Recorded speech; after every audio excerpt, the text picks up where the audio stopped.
vivimos en estos días, es la mayor crisis humanitaria desde la Segunda Guerra Mundial. Y esto lo puedes oír, venga a repetir, tanto desde personas y medios de comunicación que tienen puntos de vista y prácticas políticas y sociales completamente distintas, ¿no?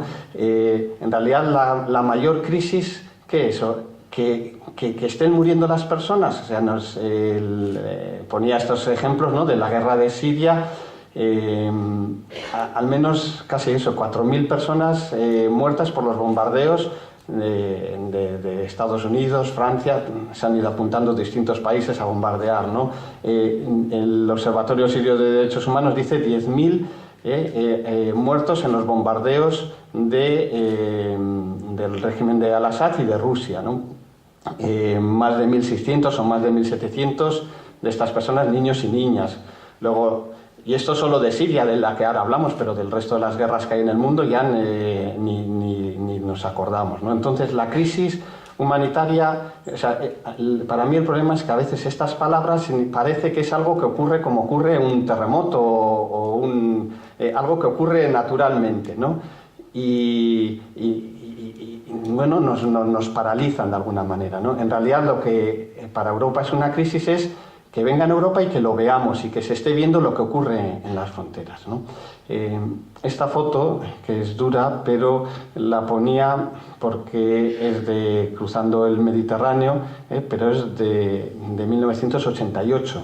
O sea, este no es un problema nuevo. Esta fue la primera patera de la que hay fotografías, que se hundió en Algeciras, pero lo que quiere decir es que si desde 1988 hasta ahora no es una cosa que ha surgido en el último año, en los 2 últimos años, ¿no? Ante ese problema, para España, yo creo que el caso del Estado español es, como han pasado desde 1988 hasta ahora, pues estos 25 o 30 años nos da para analizar cómo se ha funcionado ante esa crisis, ¿no? Y yo creo que es muy ejemplificante de lo que está ocurriendo ahora con los refugiados que entran por la zona griega, ¿no? La respuesta que se ha dado desde el Estado español y de Europa es externalizar las fronteras. Como lo que es una crisis no es que la gente intente emigrar o que la gente huya de una guerra, sino lo que es una crisis es que los veamos llegar y que nuestras fronteras hagan que mueran. Lo que se hace es encargar a otros países que hagan de tapón de ese tema, ¿no? Y en esta foto todos los puntitos que veis son centros de internamiento. Veréis que hay un montón de centros de internamiento que están dentro de Europa. El centro de internamiento parece que es otra palabra que ya lo vimos tanto que pierde fuerza. O sea, son centros de detención por situaciones administrativas. O sea, esto, por ejemplo, en Italia tienen todavía sensibilidad con este tema porque las detenciones administrativas las unen a la época de la Alemania nazi y de los gobiernos italianos que colaboraron, ¿no? Entonces, bueno, pues todavía eso es algo que tiene fuerza. Aquí ya estamos perdiendo eso, como que personas detenidas por situación administrativa, ¿no? Pero lo que quería que vieseis es también que aparece la línea de lo que son las fronteras de los estados Schengen y cuántos de estos puntos están fuera de las fronteras de Schengen, ¿no? De manera que España fue haciendo acuerdos que llamaba de cooperación con Senegal, con Mauritania, con Marruecos, donde encargaba a estos países de ser ellos los que hiciesen de tapón. Y como allí no iban a estar los periodistas, a nadie le importaba cuál era la necesidad de esas personas, de qué migraban, si eran refugiados políticos, cómo se les trataba en esas detenciones. Eso no ha importado, ¿no? Y es lo mismo que se está haciendo ahora el acuerdo con Turquía, de manera que decir, oye, se encarga para otros. Europa no puede acoger migrantes. ¿Qué pasa? Turquía sí. Turquía está en una situación donde sí que puede acoger migrantes. Lo que se hace es una negociación económica y de acuerdos políticos para que... Bueno, es lo que se ha ido haciendo con Marruecos en todos estos años. Y Marruecos, ¿qué ha hecho con con los inmigrantes. Bueno, pues en Marruecos una de las noticias que en Europa se habla poco es que lo que va haciendo es redadas, maltratos, mover a la gente de un lugar a otro. A veces ha sido hacia la frontera de Argelia, hacia Oujda. En el 2015 ha sido sobre todo mandarlos hacia el sur. O sea, población que además no tiene ninguna, o sea, que para la que Marruecos no la siente propia, son inmigrantes que vienen de países del sur, que son negros, para los que en Marruecos ya hay bastante problema de racismo y ellos mismos van a decir, aquí no hay sitio ni trabajo para todos, ¿no? Bueno, los puntos rojos son las redadas, esto es de 2015. Os lo quiero decir, o sea, decir que no es algo que ocurría hace tiempo, es algo de lo que normalmente no hablamos, ¿no? Os ponía también estas fotos, la foto de la lancha, el vídeo ese que lo habréis visto en los medios de comunicación, en YouTube, de policía turca pegando con palos a unas personas que estaban en el mar cruzando hacia Lesbos. Bueno, pero es lo mismo esas imágenes que ya pocas veces, salvo a veces por la asociación Prodein de Melilla, pero lo demás pocas veces vemos de la Guardia Civil o de la Policía Nacional golpeando a los migrantes que están en la valla, que dices, pero hay que estar locos, o sea, hay un Guardia Civil o un par de ellos subidos en la valla para dar así. O sea, ¿cómo puede ser que lleguemos a estas situaciones, ¿no? Pero muchas veces quien se encarga de esto es la policía marroquí, que hasta 2010 usaba balas, después de algunas críticas internacionales dejaron de usar balas, pero que golpea con palos, con piedras a los migrantes, todo por función de lo que le está pidiendo Europa, ¿no? Otra cosa que ocurre a la vez y que va a ser similar a lo que ocurre en Turquía es que a la vez Marruecos tiene una medida de presión hacia el Estado español y hacia Europa fortísima, que cada vez que hay algún tipo de conflicto o me dices algo sobre el Sáhara, dejo pasar 100 o 200 migrantes y todo se vuelve a llegar, ¿no? Y ya vemos los últimos años cómo está parado todo el tema del Sáhara. La MINURSO ya dejó de ser observatoria de derechos humanos hace años. Ayer se ha expulsado, ¿no?, en este fin de semana a los 84 que quedaban o sea, Marruecos se siente fuerte para poder hacer lo que quiera en temas de derechos humanos y además Europa le tiene que pagar a cambio, ¿no? Y lo estamos viendo en estos últimos meses con Turquía, con los asesinatos extrajudiciales que está haciendo contra militantes de derechos humanos, feministas kurdas, donde apenas sale en los medios o los bombardeos de las últimas semanas, ¿no? Lo decía el otro día el ministro en funciones, Fernández Díaz, que de repente dijo algo, decir, oye, atención, que si hacéis esos acuerdos con Turquía, Marruecos va a empezar a decir que ellos también quieren más cantidad de dinero y mejorar los acuerdos, ¿no? En Marruecos, por otra parte, y eso no es lo que os decía antes de imaginaros Turquía o otros países, sufre lo que nosotros decimos presión migratoria, otra de estas palabras o sea, ¿cuándo es la presión migratoria? Desde luego, Marruecos tiene un nivel de inmigración superior al del Estado español, en un país que en principio, digamos, si es como nos imaginamos nosotros el mundo, que son países ricos y países pobres, donde todos los pobres quieren venir a los países ricos, en esa estructura no funciona. Marruecos tiene una tasa de inmigración muy fuerte y, de hecho, ha terminado haciendo una regularización entre 2013 y 2015 de dar papeles a la gente, ¿no? Esto es más complejo, pero bueno, de hecho, en esta regularización se habían regulado más de 5.000 personas sirias, por ejemplo, muchas más que desde luego que los asilos que estaba dando España, ¿no? Entonces, el problema es, en 2015 hemos empezado a hablar de los sirios, pero la guerra lleva años. ¿Qué estaba pasando con estas personas, no? Pues mirando al menos en lo que ocurría en el Estado español, bueno, no sé si se llegará a ver, el gráfico de arriba es las entradas en Melilla en el año 2014, desde el informe de Frontera Sur de la Asociación Pro Derechos Humanos de Andalucía de 2015, y analizaban lo que estaba pasando en 2014. En 2014 en Siria habían entrado 2.400 en Siria. En Melilla habían entrado 2.400 sirios. Estos sirios no entraban saltando la valla, entran nuevamente a través de la corrupción. Claro, hablar de la corrupción es hablar de la corrupción de las guardias de fronteras, que es al final quien dejan pasar a través de dar dinero, dejan pasar estas personas, ¿no? Siempre cuando se habla de las mafias al final es la gente que trabaja en la frontera, ¿no? 2.400 personas sirias entraron por Melilla en 2014, ¿no? Y por Ceuta, pues menos, unas 300 y pico, sería la columna azul de aquí abajo, ¿no? ¿Por qué estas diferencias? Porque depende de los funcionamientos del exterior de Ceuta y Melilla, y tienen comportamientos distintos dependiendo de la policía marroquí lo que esté haciendo fuera y a quién le deja y no le deja pasar. Normalmente a quien paga y quien deja de pagar, ¿no? Entonces los sirios que podían pagar están entrando por la frontera. En Ceuta también bastantes subsaharianos, en torno a 100 subsaharianos, han entrado por frontera, cosa que por ejemplo en Melilla no ocurre, ¿no? A quien no tiene dinero no le queda más remedio que saltar la valla, que es lo que no cuesta dinero, aunque todavía no estén hablando del tema de las mafias, ¿no?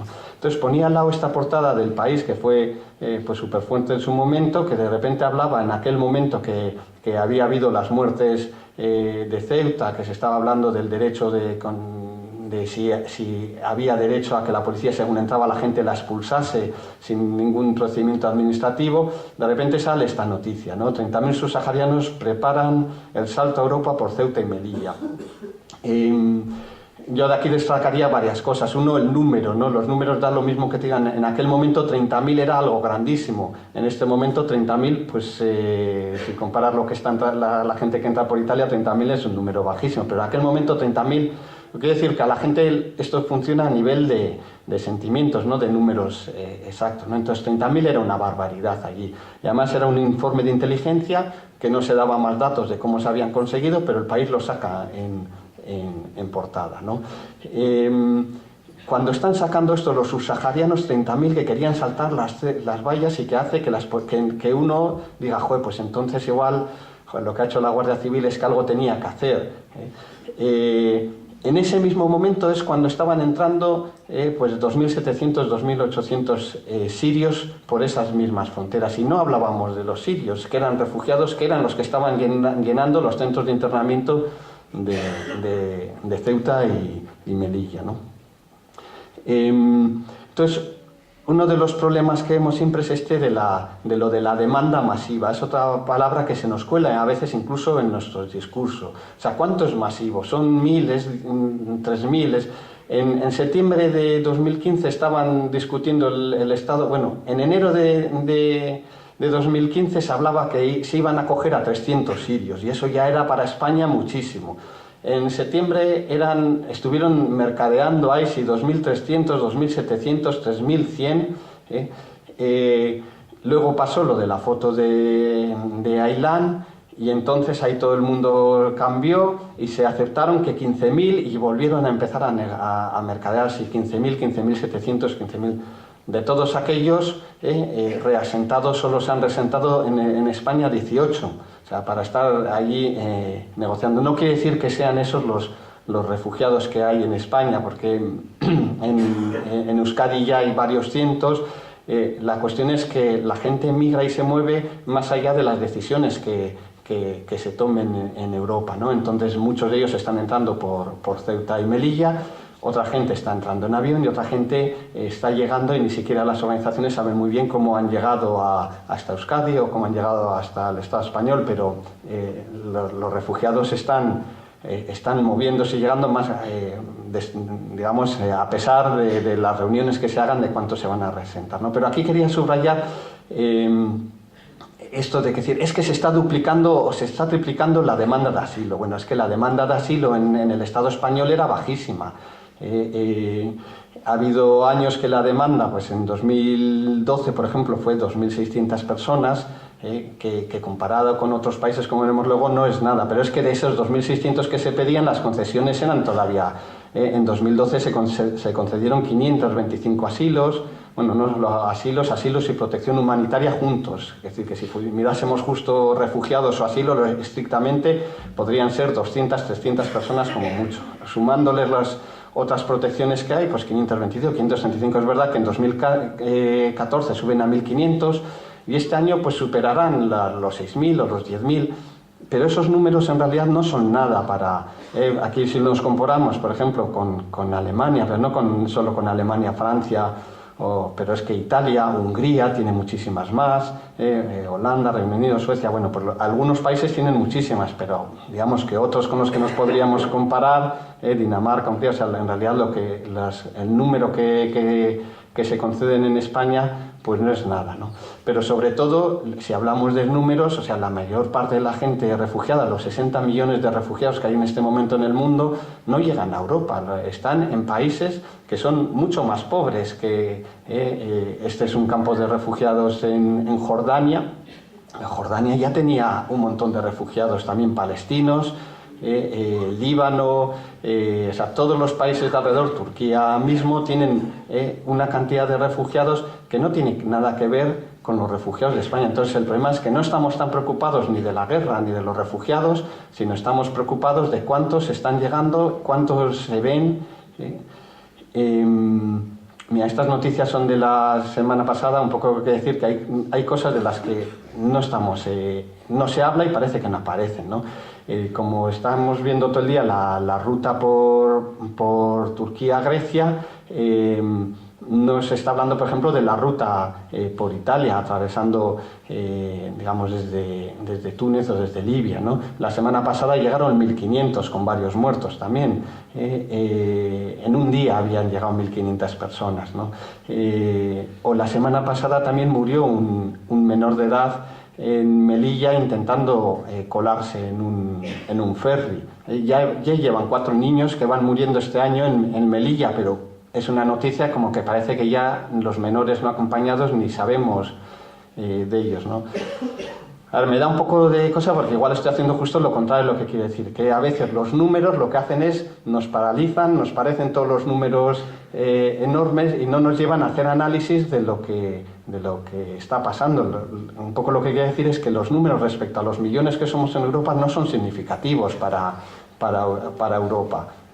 Y que lo que están utilizándose es para se ponen, en realidad se está funcionando con medidas electorales, pensando en el rédito electoral que voy a tener. Cada vez que hay unas elecciones y se ve que el partido que está en el gobierno baja, la siguiente es tomar medidas de restricción de derechos, digamos, como si eso pudiese calmar un poco a los partidos xenófobos, a la ultraderecha, ¿no? En cuanto a esto de los números, os pongo estos dos gráficos, el de abajo, que en la parte más alta llega a 170.000 en 2014, son 170.000 personas que entran por el mar cruzando a Italia. Luego los números de Ceuta y Melilla, de 2.000, 5.000 o 10.000 personas, que parecía que justificaban el que se pudiesen retirar los derechos en Ceuta y Melilla y la ley no haya que aplicarla porque es insostenible, pues entonces, y 170.000, entonces, ¿qué es, no? En realidad lo único que estamos haciendo, el gráfico de arriba, son las entradas por Ceuta, Melilla y todo el Mediterráneo del Estado español y Canarias.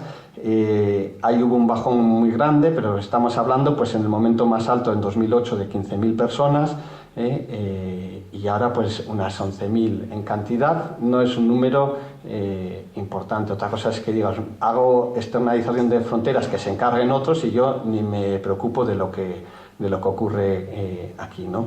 Y lo único que se hace es mover a la gente de unas fronteras a otras. O sea, España hizo esos acuerdos con Mauritania y con Marruecos, obligó a la gente a ir más hacia las fronteras, sobre todo de Libia, donde al haber más descontrol era más posible el cruce, pero en una travesía mucho más peligrosa en la que ha ido muriendo muchísima más gente.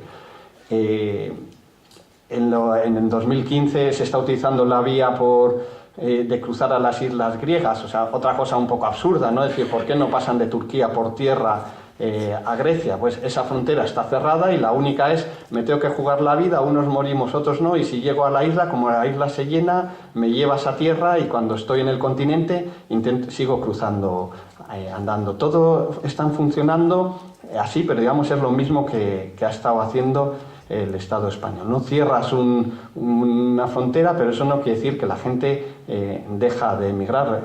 Tendrás vías, o sea, lo que puedes hacer es que haya vías más peligrosas o menos peligrosas, ¿no?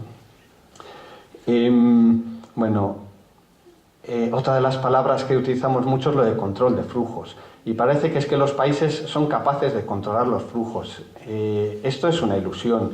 La gente migra o deja de migrar por sus necesidades y por las necesidades de los países, digamos, receptores.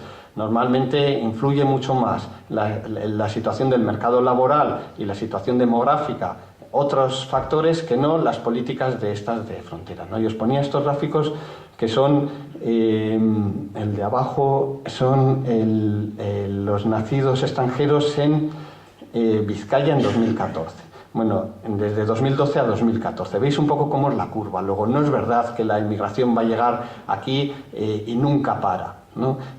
Si va llegando es porque es necesaria, pero fijaros, el tanto por ciento en Vizcaya no sube del 7 y pico por ciento en los momentos más altos, no ha llegado nunca al 8%, es un porcentaje bajísimo.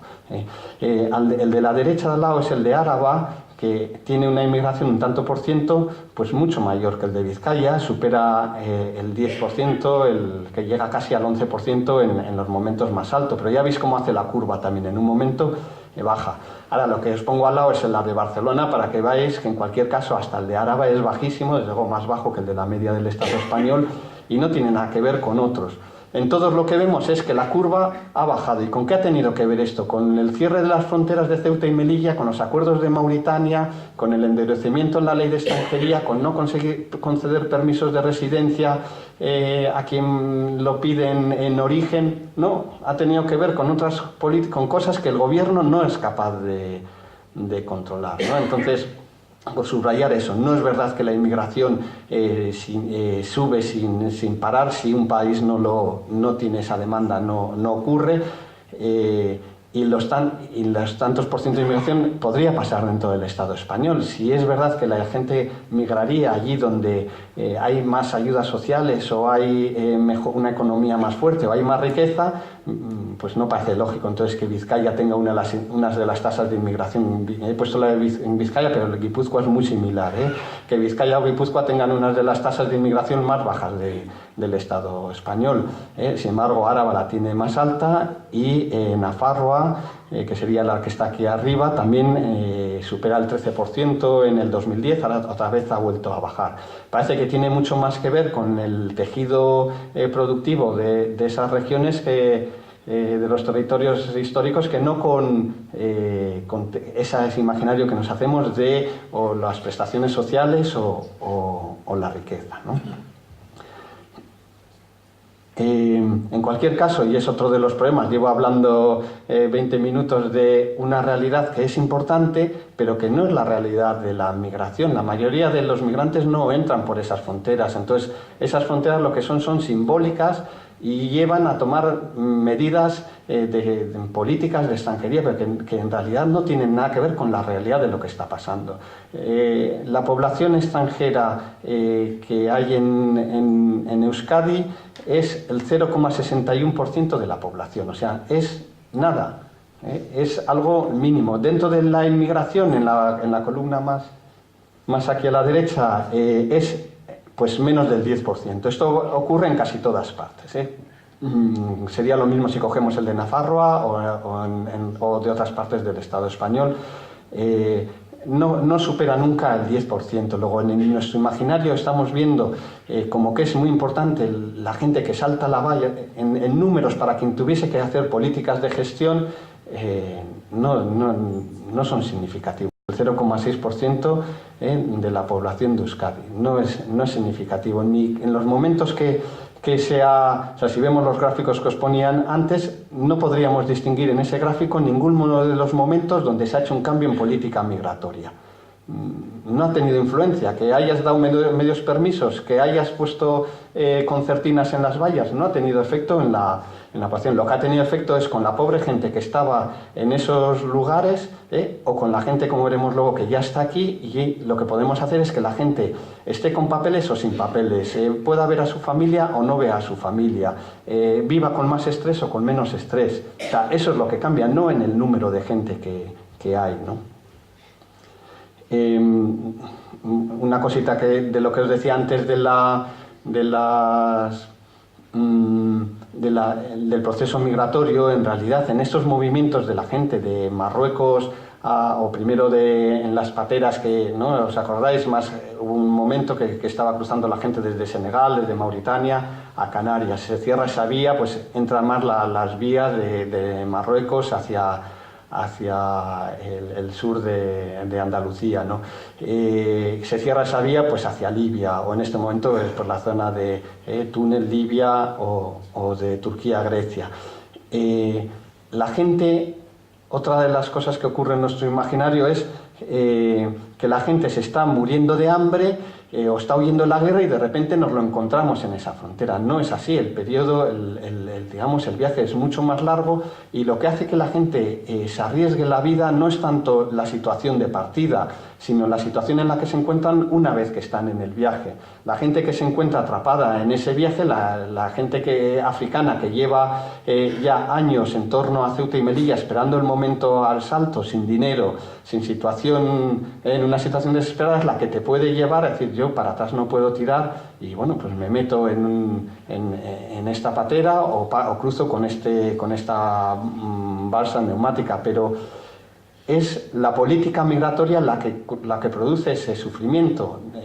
Tenían un sufrimiento, muchos han vivido ya de otro sufrimiento, de la guerra o de cualquier otra situación de la que ha sufrido, o una persona por su diversidad sexual o por lo que sea. O sea, cada uno ha tenido sus sufrimientos, pero el sufrimiento que te hace perder la vida es un sufrimiento nuevo que se produce en el momento que estás migrando y te dejan atrapado, ¿no? A veces yo creo que también una de las respuestas que solemos dar, gente más de izquierdas es el tema de que habría que mejorar las condiciones de origen para que la gente no venga, ¿no? Y esto es verdad, que hay que mejorar las situaciones de origen, pero yo creo que tiene dos fallos. Uno, que las políticas de cooperación que se nos ocurran no cambian las situaciones de los países. No quiere decir que no haya que hacerlas, hay que hacerlas por justicia, pero no cambian la situación. O sea, lo que cambiaría la situación de esos países tendrían que ser políticas económicas que no vamos a estar dispuestos a hacer, pero de esto pues seguramente sabéis más vosotras que... pero decir, entonces no, hay que mejorar la política. Entonces se implanta un programa de cooperación que no cambia esa situación, pero más importante que eso, que quería decir, a veces estamos dando por detrás, se nos está colando, que entonces no es bueno que vengan los migrantes, que hay que hacer algo para que no vengan. Con buena voluntad, con diciendo vamos a mejorar la situación.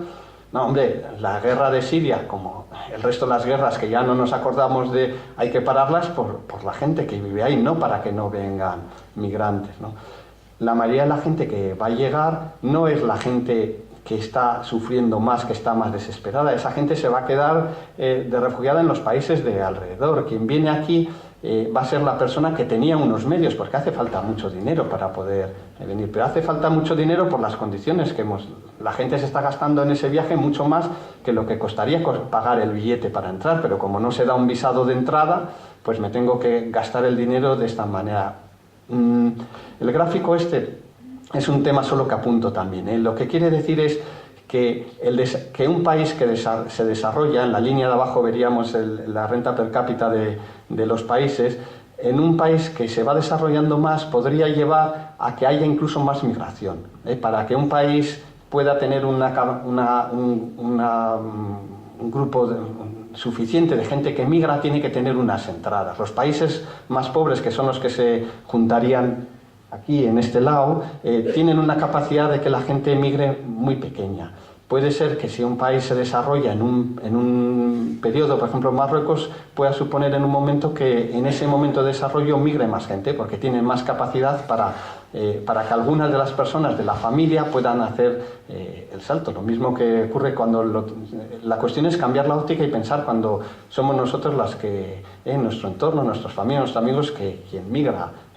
Seguramente quien ha salido a trabajar a Madrid o a Barcelona o a Londres era alguien que no estaba en la situación súper desesperada, que tenía una formación y tenía un dinerito con el que podía probar. Luego, bueno, pues ocurre así, digamos, a otros niveles, ¿no? Entonces, el desarrollo de los países hay que hacerlo por justicia, porque queremos otro modelo y por el sufrimiento de la gente que está allí, pero no pensar, unir esa cosa. Si hay desarrollo, no migrarán, porque parece que de fondo se nos está colando el que lo de la migración no es algo bueno, y las personas se van a mover buscando, no solo pensando con ese imaginario de que es que son muy pobres, no. Una de las cosas fundamentales para que haya migración seguramente es que haya unos ingresos que son muy superiores a los que hay en tu país. Entonces, yéndote a ese país y viviendo de manera muy pobre, eres capaz de enviar unas remesas. No es que aquí hay riqueza y aquí como se vive y no se vivía así, yo qué sé, en Ecuador o en Marruecos. No, seguramente la persona vivía mucho mejor en su país en cuanto a eso. O sea, tenía una red, tenía una familia, comía cuando decidió venirse. Muchas de ellas, ¿no? Hay gente que realmente viene de situaciones de guerra o de hambre muy fuertes, pero van a ser las menos y con esas, digamos, todavía con mayor solidaridad, ¿no? Pero en general con todo es entender que hay que defender el derecho a moverse y el derecho a migrar, y a migrar en condiciones, ¿no? Yo creo que eso no se nos tiene que colar, ¿no? Sin embargo, lo que decía antes Yone, ¿no? de refugiados, bueno, bien, los refugiados sí, pero los inmigrantes económicos no, esos hay que devolverlos. Mira, empezamos con eso y ahora se ha decidido, ¿no?, que Europa va a devolver a todos, ¿no?, económicos, migrantes, pero cuando incluso el otro discurso también era a nivel interno solemos estar, no, los trabajadores legales sí, pero los ilegales, que no hay trabajo para todo el mundo, ¿no?, los ilegales no. Cuando al final en la experiencia de la persona que migra es la misma, o sea, que en un momento has estado sin papeles, en otro momento los consigues, en otro momento con los requisitos que piden para renovar, que son completamente irreales, los vuelves a perder, o con las cosas que vamos pidiendo, no hay que endurecer el Código Penal, ahora cualquier persona extranjera, aunque tenga papeles, que es condenada por más de un año, automáticamente pierde los papeles, o sea, cosas que son en realidad burradas. Entonces una misma persona puede tener papeles o no tenerlos y es la misma, ni es mejor ni es peor, ni tiene una función mayor o menor en la economía. O sea, puede estar sin papeles y está trabajando en el servicio doméstico y haciendo una función social, y podría tener papeles y no estar haciendo nada. O sea, no es eso lo que hace que la persona tenga una función social o no, ¿no? Como ejemplo, ¿os acordáis de los refugiados que llegaron en los camiones en el camión frigorífico aquel a Hernani? Estábamos con una discusión sobre si la acogida, los refugiados, tal, y sin embargo se nos pasó por alto que la policía primero los llevó al hospital y del hospital la Archancha misma los entregó a Policía Nacional para que los metiese en un calabozo. Esta parte fue como decir, vamos a ver, como sea, en cualquier caso, o sea, o eran refugiados o desde luego venir en un camión, o sea, no sé cuál era el delito, pero ¿por qué tiene que terminar en un calabozo? Y se hizo casi de manera natural este traspaso de algo que está ocurriendo cada vez más. Hace años nos parecería que no iba a pasar, que las policías municipales o la Archancha no iban a colaborar en extranjería de esta manera, y cada vez este mensaje, digamos, lo tenemos más en la base cualquiera de las personas, y aceptamos que esos que parecían que eran refugiados de repente terminan con una orden de expulsión, y luego se dice, no, pero si luego si se les reconoce el refugiados, pues se para la orden. Pero ¿por qué tienes que estar con esa amenaza, ¿no?, de la orden de expulsión? Está ocurriendo, y tampoco salen las noticias, también se está atendiendo en Vizcaya, desde el Colegio de Abogados del Turno Oficio, refugiados que se les detiene en el aeropuerto de Loiu, que han utilizado el vuelo Estambul-Bilbao con la intención de hacer luego un Bilbao-Londres. Se les detiene en el aeropuerto de Bilbao y se les abre una orden de de expulsión, ¿no? A una persona que, además es que desde el punto de vista jurídico incluso, ni siquiera ha estado en territorio español para que le abras una orden de expulsión, porque la has cogido en tránsito en un aeropuerto. Él no tenía ninguna intención de entrar en España, ¿no? Pero digamos que hay otras situaciones de las que no se están hablando y están ahí, ¿no? Y una de las palabras también que hay hace una función de paralizarnos, lo mismo que antes de la avalancha, la presión migratoria, es lo de las mafias, ¿no? Lo de que aparezca la palabra mafia ya parece que nos deja claro, es que si es para luchar contra las mafias.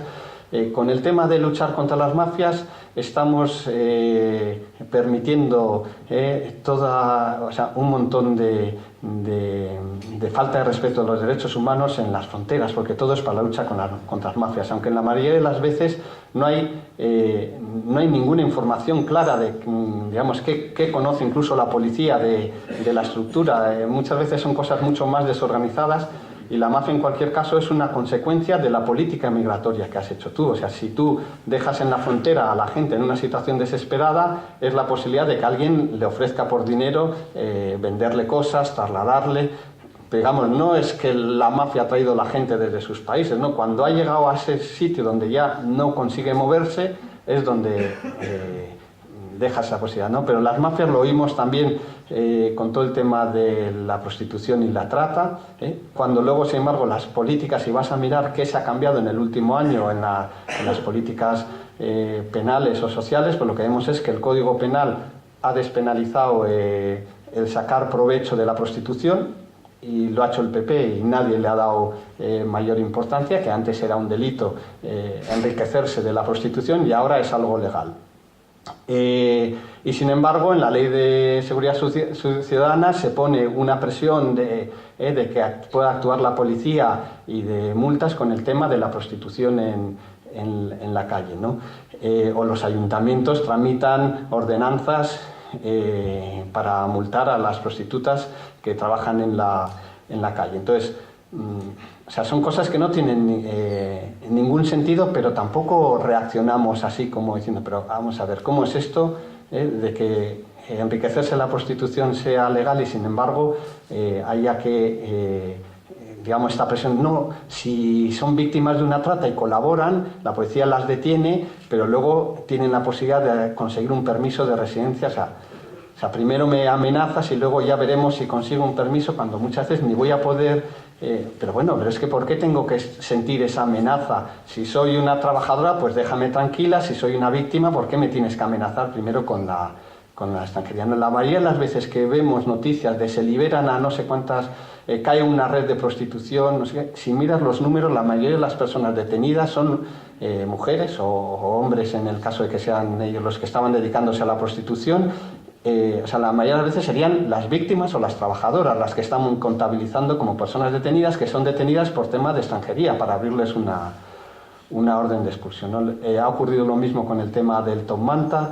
En 2010, después de un montón de esfuerzos, se consiguió que saliese del Código Penal. El año pasado, con la reforma del Código Penal, vuelve a ser delito cualquiera, cuando es un momento, además, todavía que tiene menor sentido ni para las industrias musicales o tal, es de interés lo que pueda ser el Top Manta, ¿no? Pero tiene una función que es esa de decir, no, estamos haciendo algo, estamos luchando contra las mafias, ¿no? No sé de qué manera se lucha contra las mafias, con que las personas tengan otra vez esa amenaza del delito, de la cárcel, de la expulsión, ¿no?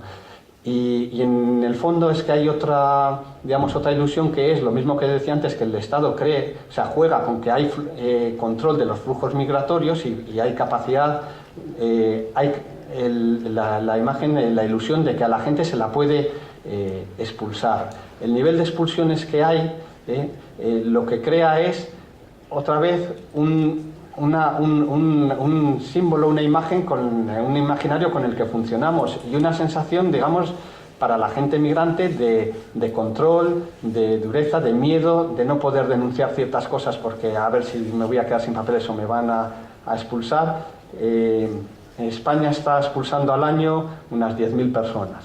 Los datos a veces se podrían llegar a ser 15.000. Imaginemos que aunque llegasen a ser 20.000 personas al año las que se expulsan. Se están expulsando y se han contratado con unos gastos millonarios, contratando con Air Europa, vuelos express para poder expulsar a estas personas con otra problemática que ya sería mucho enrollarnos sobre cómo, si se respetan los derechos de esas personas en la expulsión. Pero bien, vamos a pensar que sí, que se pudiesen expulsar 20.000 personas al año. Que no importase el costo y tal, ni los derechos humanos, se expulsan. Bueno, en España puede haber en este momento, depende también las estadísticas, porque no hay si comparamos la gente que está empadronada y los permisos de residencia que dice que hay, pues entre 500.000 y 800.000 personas sin papeles. Esas 800.000 personas que no tienen documentación, expulsando 20.000 al año, necesitaríamos 40 años para expulsar a las 800.000, pensando que en 40 años no hubiesen... O sea, no tiene ninguna función, o sea, no es real que puedas... O sea, Estados Unidos tiene 40 millones de personas sin papeles. Luego, por duro que sea, o cuando veíamos antes los gráficos de las personas que entraban en Italia, no ha habido han entrado menos personas cuando en Italia estuvo en el gobierno el ministro de Bossi y puso la inmigración ilegal como delito. O sea, son cosas que funcionan en la construcción social y en la manera que luego aceptemos o no ciertas leyes y ciertas medidas, no en realidad en el número de personas que vaya a haber. La gente vivirá con más miedo, en una situación laboral tendrá que aceptar situaciones digamos, de falta de derechos mayores, porque vivirá con miedo, no sabrá si podrá ser expulsada en el momento que salga, o tendrá pánico a perder los papeles porque sabe que está habiendo más controles migratorios en Donosti o en Bilbao y que le puede tocar una de esas veces. Pero no tiene una función, o sea, esa es la función.